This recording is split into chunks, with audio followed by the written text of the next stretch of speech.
Hi, everybody. How's everybody doing? Welcome to the Moohead Radio post-game show. The Cleveland Browns winning. Little garbage time there at the end for the Dolphins, but overall, not so bad. Not so bad. It was getting a little hairy there earlier. That I can tell you. Not the best situation in the world, but hey, a win is a win is a win is a win. We always take wins. Just making sure that the show is running all right up on YouTube. How is everybody? League didn't get what it wanted, did it? And you know, the ball don't lie. Mason Rudolph's bench. The Steelers barely got by the Bengals. The sorry-ass Steelers are 6-5. We're 5-6. But they're no better off as a team because of their association with Roger Goodell, a little prick. And the fact of the matter is, nothing's going to make the Pittsburgh Steelers all that good a football team without a quarterback, especially a cowardly one who lies. The bottom line is this. The Browns won big, the Steelers barely won, and the guy who made all of the trouble and started all of the trouble last week got benched. Don't you just love it? I'm going to throw some people in here early into the broadcast. How are you guys? Brian, hi, and Fire Freddy, exactly. I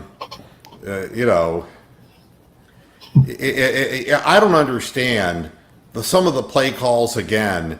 When you're up in that game, and we got away with one on, the guy lowered his head and got called for leading with the crown of the helmet on Demetrius Harris, but why was he throwing the ball there when he could have just run the ball and run the clock out? What is it with Freddie Kitchens? I mean, he's brain damaged.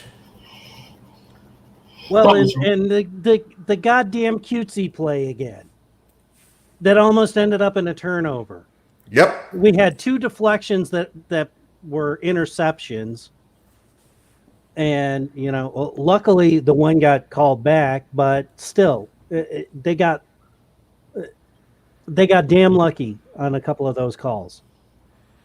Yeah, I mean, I would say that the Dolphins really played, their defensive backs really grabbed in the first half, but they were getting called for some things that would never get called against us. And they're just not a good football team.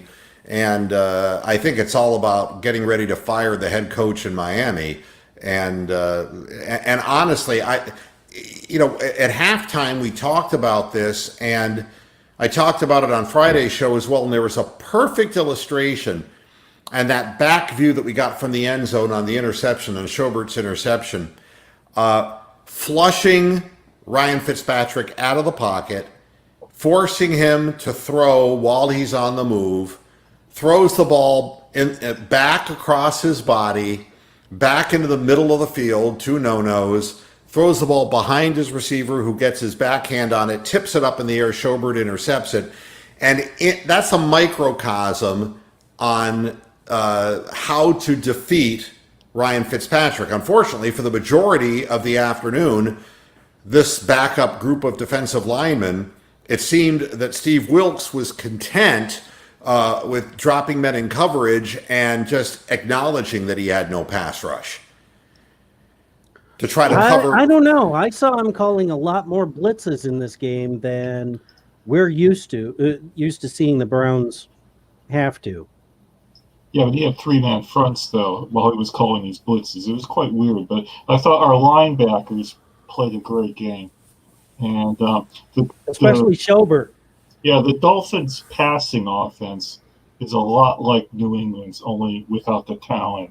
So we were covering those short intermediate routes over the middle and stuff. There were a few breakdowns that Fitzpatrick, exploited. But he had something like, how many attempts did he have? Like 45 or some ridiculous amount. So he was always going to get his completions. But, I thought the defense played pretty well. Well, wonder what the pressure for Mason Racist will be. What does it matter? No one's going to listen to him now anyway. Exactly. He's not even an NFL player. He's not even a talented enough player to be here. And for him to have started the shit that he started, I hope he loses his fucking career. And then complains on a railroad track and loses his legs at a train accident. Fuck the Steelers. Well, Whoever's I'm surprised he got picked up as the quarterback out of preseason because the black kid that they had was actually having a better preseason than Rudolph. Well, that would be the Rooney factor. The last time they had a black quarterback, they gayed him out of town. The Steelers have a very bad record with African Americans, and I know their head coach is African American. That was Slash. That was the one from Colorado. Oh yeah. Sure. All right. Cordell Stewart, they gayed him out of town. They said he was gay.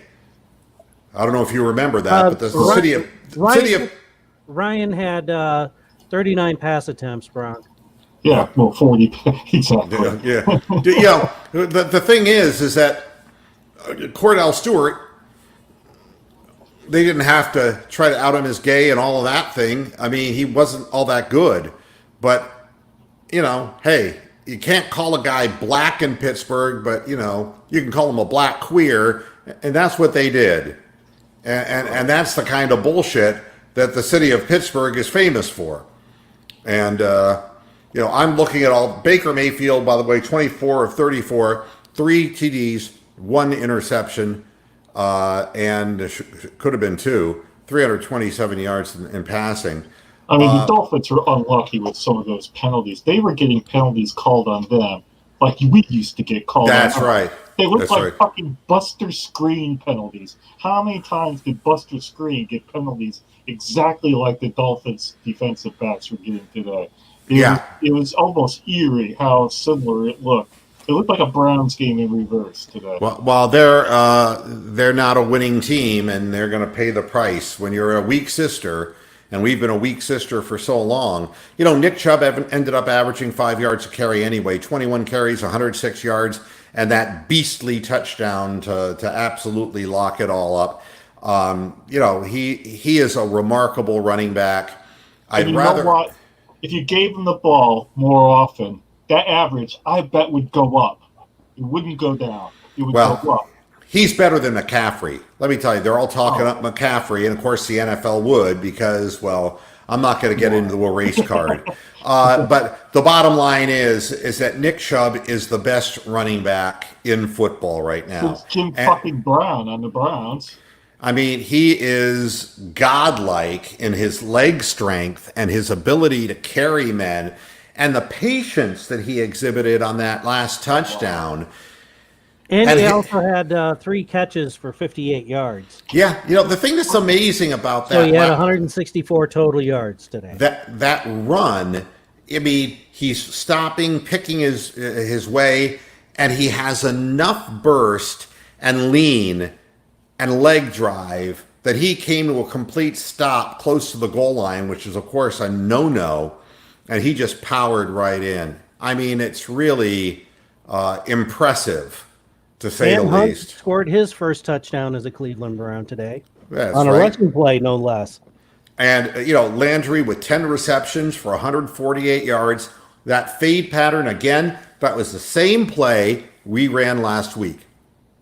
Mm-hmm. And same result. That was back-shouldered. He makes the adjustment, makes the catch. And then their coach is making the stupid challenge. Well, it did look like a little push-off, but they were never going to give that in his favor, were they? They didn't call it originally. They were never going to give it. Yeah, Beckham had 84 yards in receptions. I mean, we almost had 200-yard receivers. And, the Dolphins pretty well held to form. We had 147 yards rushing, and they're averaging giving up 140 a game. I said the final would be on this, 34-13? I would have been damn close, but the third quarter didn't get off to a good start for the Cleveland Browns, and we got them what appeared to be off the field, and then a penalty that was... Honestly, this game was almost a carbon copy of the Buckeyes versus Penn State yesterday. Looked a bit like that, yeah. where the Penn State was completely out of the game in the first half, and suddenly in the third quarter, they come up with a couple of turnovers, and all of a sudden they got 17 points. Yeah, I mean turnovers kill, and when you turn the ball over, bad things happen. And for a little bit there, it started going sideways on the Browns. But I think all things said and done, we regained our composure and scored the touchdowns that we needed to score. Well, we could have had more turnovers on those stupid trick plays that we all condemn. I think that's one thing we totally agree on. That why is he calling these silly plays even when we're leading? It's just amazing. I mean, we should have had 10 more running plays and 10 less passing plays, easily. And Rob Mack, they covered the spread. Yep. That's what it is, man. Yeah.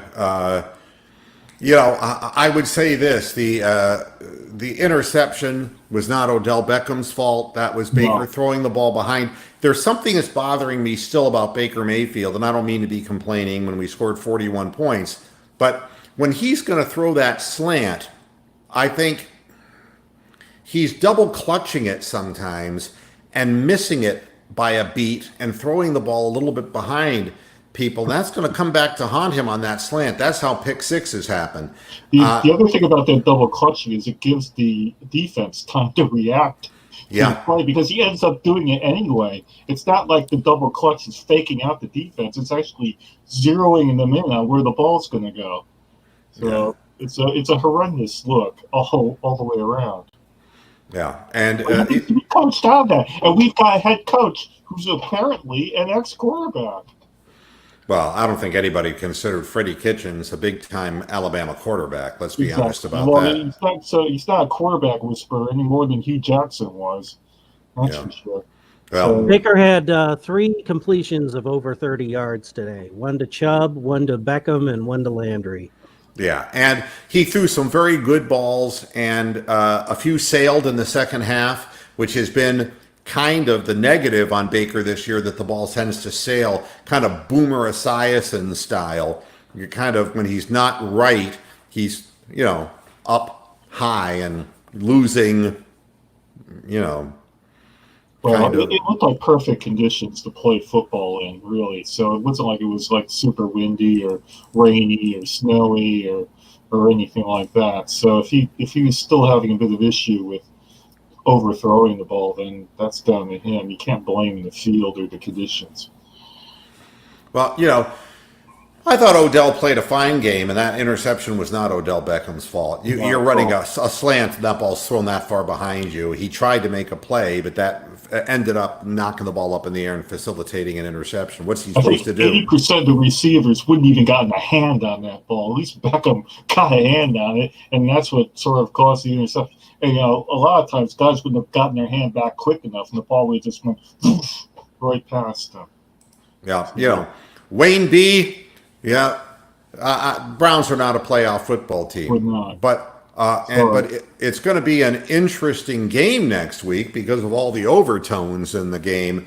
But honestly, I know they have a weak schedule and this and that, but the Steelers always are the Steelers, and there's going to be real big time home cooking inside that stadium for the Steelers. Believe me. The league wants the Steelers to win that game. That would make the Steelers 7-5 and put the Rooney family right into the playoff hunt, which is what the NFL wants anyway. So they can say what a remarkable organization they are when they're really a bunch of cowardly racists.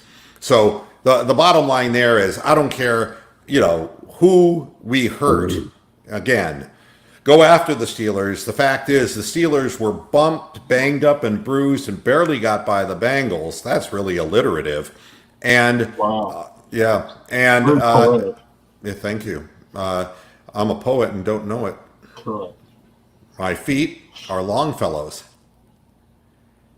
And it turned cold here. They're also frostbitten. Wow. Your hooves, man. You got to look after them hooves, man. Yeah.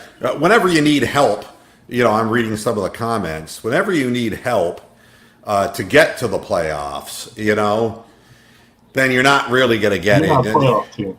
There's what Sam Retigliano always referred to as, it's like controlling your own destiny. And that's really how teams win.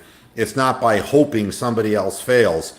We were in a situation at 2-2 where we could have controlled our own destiny, and instead we went down the Freddie Kitchens shitter. And, But that's where the Steelers were last year with the last game of the season. We had to win in order for them to, or the Browns had to win in order for them to advance to the playoffs. And C.J. Mosley sealed their fate.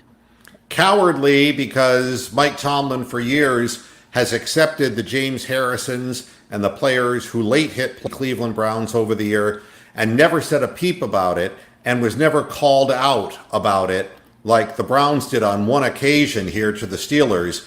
We've been seeing it for decades with the Steelers. They're cowards. They're cheap shot artists, have been and continue to be. Racist, I already explained on my Friday show. Go back and watch. There's plenty of information about Art Rooney, and believe me, his ties to conservative elements, including the John Birch Society. Don't be questioning me about Ohio politics and Pennsylvania politics, my friend. The bottom line is what it is, and I'm just telling you what it is. I don't have any respect for the organization.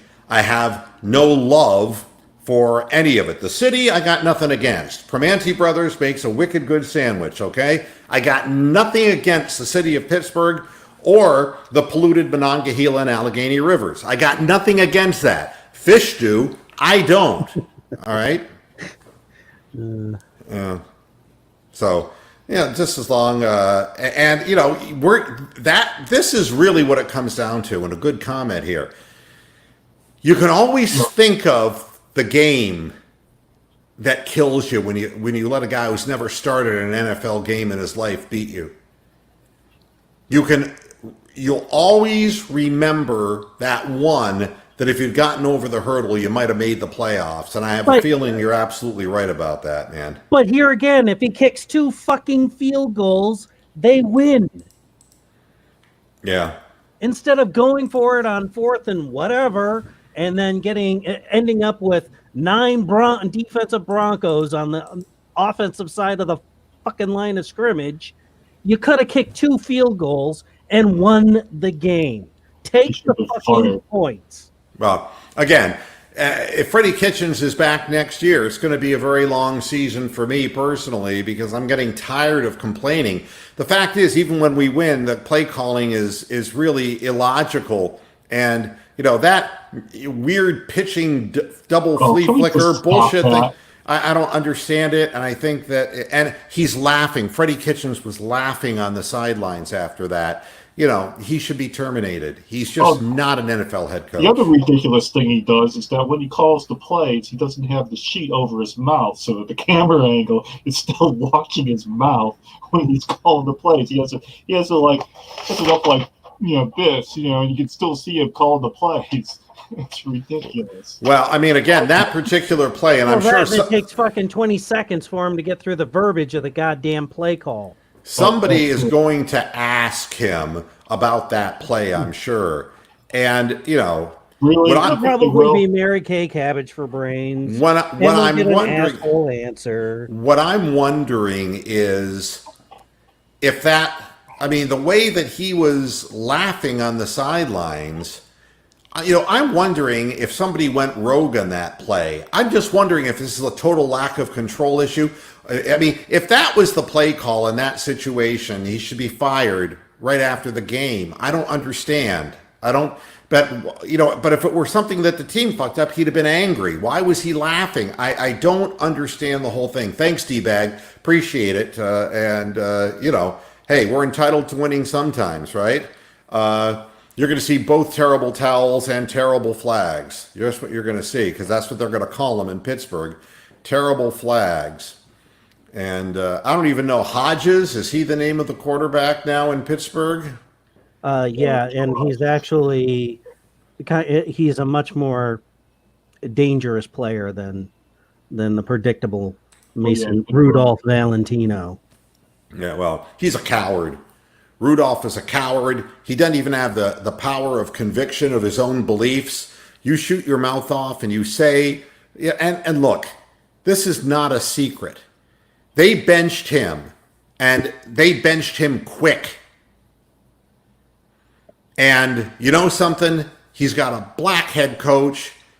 And if he dropped an N-bomb like I think he did, and D, like you don't believe he did, you tell me why the guy who got all the reps in practice this week got benched that quick after this whole thing went down. You tell me. He said it. And his coach knows that he said it because players came to the head coach. I guarantee it. The fact that the NFL covered it or didn't hear it or whatever the case was, players on the field heard it. And African American players are not going to put up with that kind of crap and bullshit. And they went to their coach and told him. That has got to be the shortest leash I've ever seen. Playing an 0-10, now 0-11 football team, and you're going to bench your quarterback for that other guy? There is something more to this story, folks. If you can't see through that, man, you're blind. And it's true, Jeff. The Titans, horrible way to start a season, but I told you in the beginning of the year, you don't play your players in the preseason and you're not ready for the home opener. The bottom line is you fall behind and you dig a hole for yourself and you're trying to dig out of that hole for the rest of the year. That's what happened to the Browns getting off to a bad start this year. And, you know, that team, the Titans, is not that good a football team. And, but we played such a miserable game, it got us off to a horrible start. So 2 games that we lost early in the year that really hurt this team and put us behind the 8 ball. And we've been trying to play catch up ever since. And now there's no wiggle room, no room for error. And, you know, we're not going into Pittsburgh and going to be gifted anything. Believe me, it's going to be a really rough football game. Yeah, Really you're going to have rough. to beat the Steelers and the referees or the officials. That's always been the case. You know, the Jets actually beat the Raiders. You know, the thought that somebody took the Raiders seriously. I mean, they made Darnold look like Johnny Unitas. Wow. Darnold was throwing for over he was at 315 yards throwing the ball. Wow. I mean, they must have had no rush on that fellow whatsoever. Yeah, but yeah, so the Raiders have And he played ran themselves. for a touchdown. They actually let that fucking Neanderthal run for a touchdown. Oh my God, 34-3. Yeah, well, the Raiders have played themselves out of the playoffs. So, you know, again, this will correct itself over the long haul. But unfortunately, the Cleveland Browns are not a playoff football team because they don't have a playoff caliber coach. And they don't have the consistency of execution that a playoff team needs. And that's probably a lot because of the coach, who's not very good. And in that vein, the Deadskins beat the Lions, and Seattle beat Philadelphia, and in Philadelphia. So, there you go, NFC playoff picture. You know, Anthony. You know, Mason wasn't hurt. Mike Tomlin was hurt, and when the coach gets hurt, and especially when Rudolph ain't playing for Jack. Believe me, he got sat down. I mean, I've seen quarterbacks who got off to slow starts in games. I mean, look, they didn't bench Fitzpatrick in the second half, and he played about as bad a first half as you're going to play. To bench Mason Rudolph after this whole thing, something's up, you know. And, you know, it's, you know, who was mic'd up during that game? You know, Cindy, during last week's game, who was mic'd up? And usually, you know, there are field audio that this would be picked up. And believe me, it's all there. It's all there. And it will never come out because the players went to their coach. They didn't they didn't go to the press. And that's as it should be. No players should do that. But still, really, really fishy. Yeah. Dangerously Close. That was the name of my junior high school band. The Bengals are dangerously close to losing their franchise. That would be, you know, it's I think we've hit a lull here, like Bill Johnson was saying throughout that third quarter. We hit a lull in the show here. well, I was getting a little bit pissed off in the third quarter, to tell you the truth. I mean, it was like, the play calling and what we throw when we should be running out the clock, and we're, and we, The other week we have no ball control scheme. We have zero scheme of how to handle it when we're in the lead. We have no idea what to fucking do. I mean, Freddie made this big point during preseason. Oh, we're going to practice scenarios, and we're going to practice fourth down on the 1 yard line. We're going to practice this. We're going to practice it. Well, you haven't fucking practiced being in the league, you idiot. Jesus Christ. What about the first drive of preseason game number 1 when they go for the 2 minute? They tell the Redskins, we're going to run the 2 minute offense, try to stop it. Exactly. He's just a fucking idiot, man. Why is he in charge of this team? What's the untold story there? yeah, I mean, and again, as far as, if you just make logical decisions, the team would be at 6-5 and tied with the Steelers. If you just made logical decisions, that one game where he should have kicked the points with the Broncos, it would have been a different outcome. So, but I was just getting kind of peeved because it's like you never want to give the quarterback time in the pocket, and we finally started putting a little pressure on him. And look what happened at the end of the game there. But the fact is that we didn't do enough of that during the course of the game.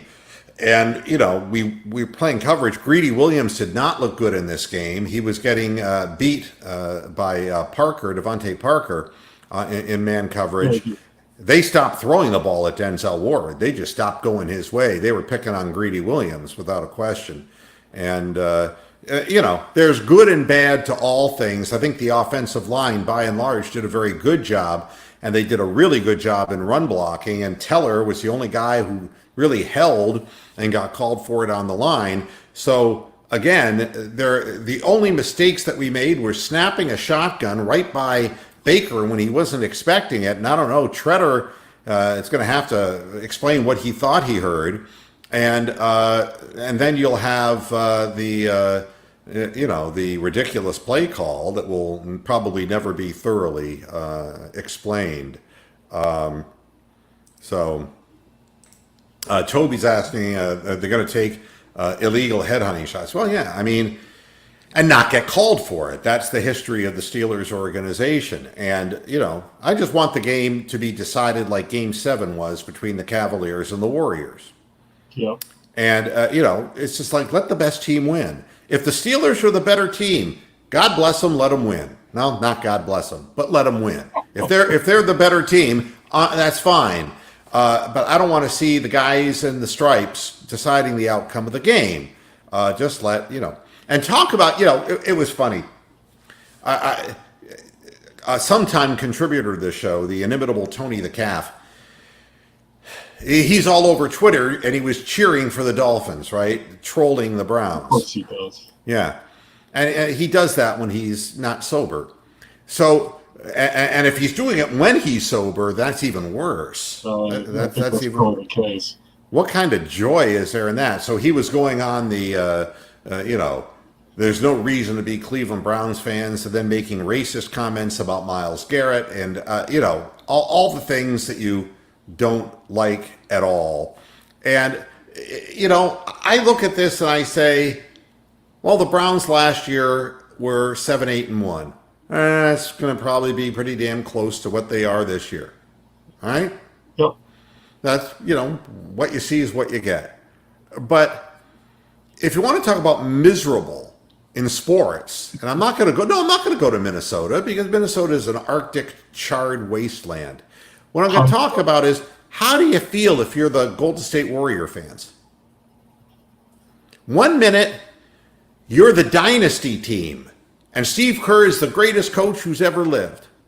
Yep. and then your talent goes either bye-bye out the door or bye-bye into the hospital, and you're getting beat by 40 points. And you're playing guys who are bozos, guys who aren't even NBA caliber starters. Professional sports is volatile. And even guys who drink a little bit too much on Twitter should realize that, with the exception of a few franchises that have bought into the NFL, the Steelers and the Patriots, you can't find any other organizations that consistently are like at the top and don't have that period where they have to rebuild and just tank. And the Cavaliers won. They beat the Trailblazers. I don't know why the Trailblazers with McCollum and Damian, why they would lose to the Cleveland Cavaliers. I'm like stunned. I mean, but they did. The Cavaliers fought hard and they won, and that broke a 6-game losing streak. And look, I know the Cavaliers are playing 19 and 20-year-old guys. I know why that is. But it's remarkable. Who's got the best record? Well, of course, the best player who ever played the game, LeBron James. You get rid of, Lonzo Ball, and you put in real players, and not even, I mean, we're talking about Dwight Howard kind of guys. We're not talking about guys who are like all-time greats. You got the 1-2, just like he had with Kevin Love, and he's got a younger guy who, in unibrow. He's got what he needs. They're 14-2. Yep. And great players get great results, and really sub-mediocre players get sub-mediocre results, and the Warriors suck now. And if you're San Francisco fans... Here's a question for you about LeBron. I don't know the answer to this, but it's probably quite obvious. If LeBron and the Lakers win the championship this year, would it be the first time a player has won on 3 different teams, has won a championship on 3 different teams? Has that ever happened before?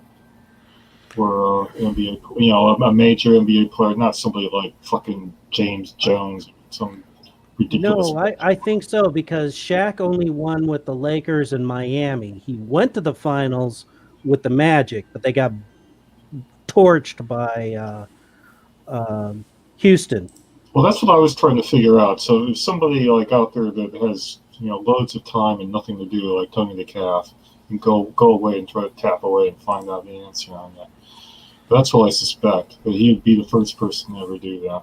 Well, I'll tell you the thing that really bothers me the most, and besides the NFL, I like the idea of Peter North pulling his pants down and fucking Roger Goodell up the ass. Anything that's going to bother the NFL and make their life miserable is I'm all for it.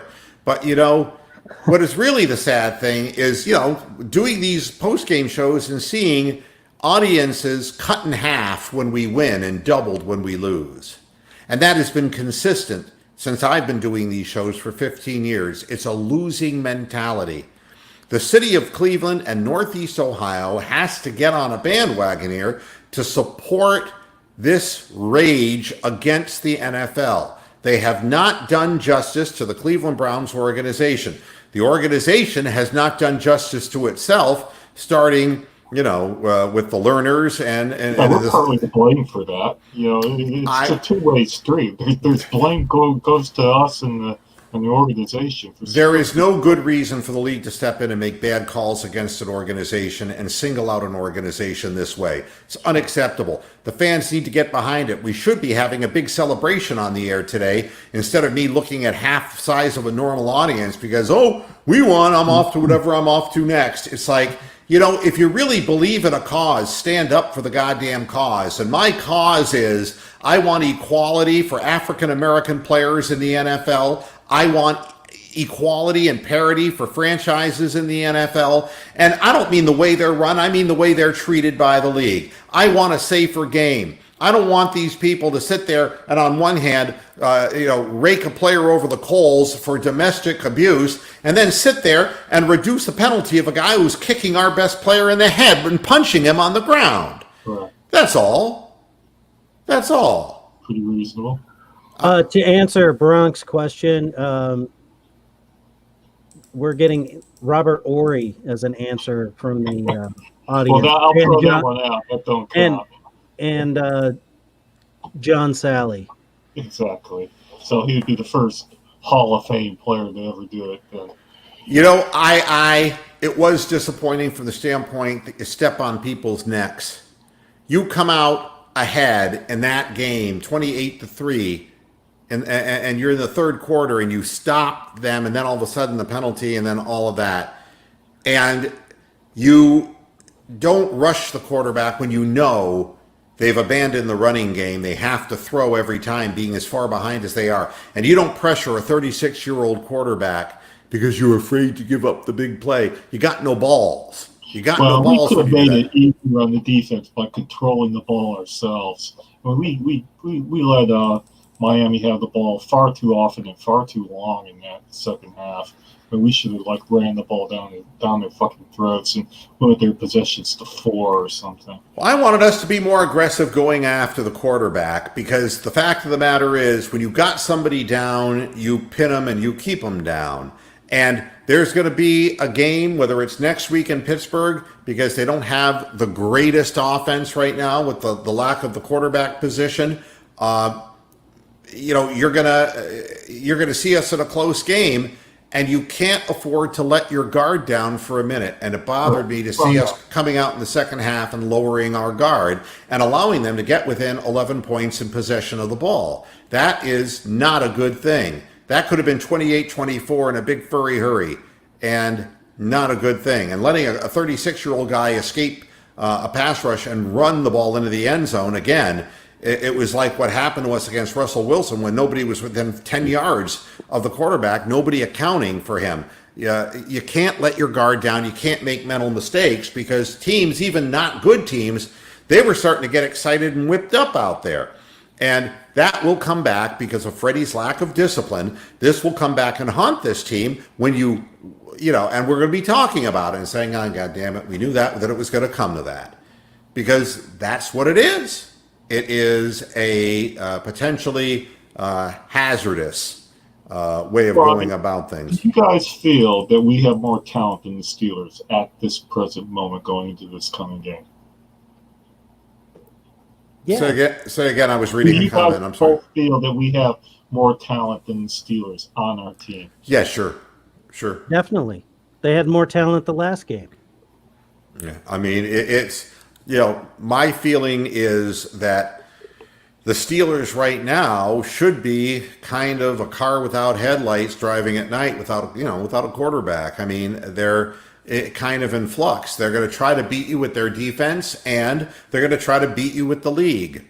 Okay, so or as John Henley once wrote, driving with your eyes closed. Yeah. My point is for asking that is because if we have more talent, then if we don't fucking win, it's either down to the refs or down to the fact that we get out-coached, or both. Well, I mean, one or the other, then head's got to fucking roll. We have to be prepared for the defense they throw at us, and we've got to put up points on the board, because it's just like every other time. We talked about this before the Broncos game, and we didn't do it. You got to run up points on the board, and you got to force them to play from behind and to keep up with your ability to score. That's what you have to do. And if they're going to score, 28 points to win, then again, they deserve to win, unless your defense just isn't tackling. And I would, Rick, you're going overboard. Disco Jeff Fisher, I will never pine for Jeff Fisher, believe me. That's desperate. Yeah, I think Brian Flores is a better coach than Freddie Kitchens. Well, what I'm looking at now is I want to see something from the Pittsburgh game real close here. There's a comment in the chat room. Hodges was only 5 of 11, under 50% for 118 yards. He obviously made a big pass play. And, and I saw the big pass play, and the big pass play was like the guy running, the Bengal running the wrong way and tripping himself, and the guy running unaccosted into the end zone. And again, the Bengals gave up 160 yards rushing, And, Mason Rudolph was 8 of 16, and Hodges was 5 for 11, but Rudolph got benched. You tell me why. That Steelers long pass play looked like Kindred Spirit was back there on the And the Bengals like, whoa, where'd he go? Whoa. It was seriously Mickey Mouse. James Washington had the big reception, 3 receptions, 98 yards for the Steelers. Yeah, did you see him knock the defensive back on his ass? And all he did was touch him on the shoulder pad? Well, I just saw the play, and the guy fell down, and he was running the wrong way. I don't know. I didn't get a real close look. I think maybe I'm seeing it. Am I seeing this now? No. I'm looking at highlights of the game, and just watching the Cincinnati quarterback just getting just manhandled by the Steelers. Cincinnati, Ryan Finley, he was in the wrong place, but it must have been the wrong time. But yeah, a 79-yard pass. That's what Hodges gave to the Steelers. And besides that, he was 4 of 11, and I don't think that's particularly good. So I'm not going to agree with the poster and say that he really gave them some kind of a big spark. I think what maybe gave the team a spark was that a racist quarterback was benched by the head coach. That's what I think. And I'll go down saying that.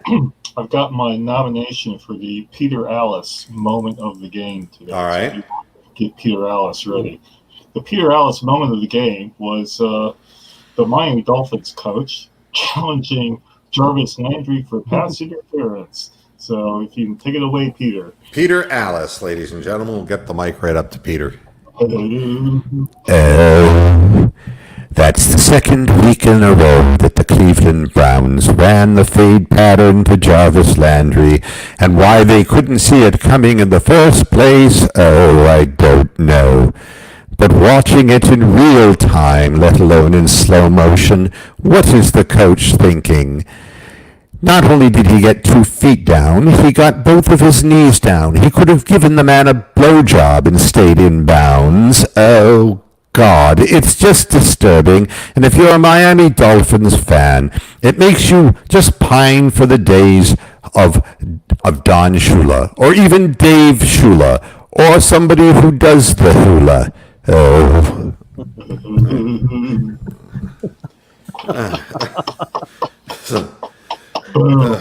Larry Zonka. Even Larry Zonka doing the hula. Let all the Steelers come back and play. I don't give a shit about them. It's Ernest Angley, not Ainsley. Come on, Amsterdam. So, wait. Ernest Angley. Baby. I don't know if you remember seeing that guy. Ernest Angley was it's like at the Grace Cathedral, the most beautiful cathedral in the world. It's like, who talks like that? And that fucker's still alive. He's blessed. What you want to do is yell, heel. Yeah. Actually, he would have made a good dog. Get behind me, Satan. A dog handler. Yeah. Heel. Yeah, it's just ridiculous. Growing up in Ohio was a trip between that and, Rex Humbard. That was, I never knew that Rex Humbard was like into orgies. Do you remember that stupid jingle? We are free to love each other. You are loved. It's like, we're free to love each other? It's like, nah. Have you not seen the footage from Woodstock? It's like, holy cannoli, that's a church I want to go to. Yikes. Oh. Oh, well, I'm done. Do you have anything more? Nah, I'm done. I'm done. I got nothing else to say. Hey, I want to thank those people. And now back to you, Jack Whitaker. Yeah, it's like, thanks a lot, Peter. It's like, oh, don't call me Peter. You don't know me well enough. Oh, Amsterdam went to school with Charlie Humbard. That was one thing that I loved about Akron, Ohio. Ernest Angley and Rex Humbard, and what they said is in West Virginia. And I'll leave you with this thought, because for all of our listeners and viewers in Ironton, in my favorite state, West Virginia, the educational system taught the 3 R's: reading, writing, and the road to Akron. That was West Virginia. Mountain Mama. Thanks, everybody, for tuning in to the postgame show. I'll see you again tomorrow. I'll be back on Moohead Radio, 6 o'clock p.m. Eastern Standard Time, and we'll talk about the game in a little more depth. And thanks to those who actually came here to talk about a win, as opposed to just coming here to hear me whine about Freddie Kitchens when we lose. He's still not a good coach. Thanks for listening. See you on Monday. Hasta la vista, Masterheads. Yeah, I would do the Landry walk, but I have a knee replacement. I'm not allowed to crawl. You might throw out your hip. Yeah, as long as it's Landry crawling and not Myles Garrett, I'm good. Hang tough and strong, Myles. They're trying to beat you down.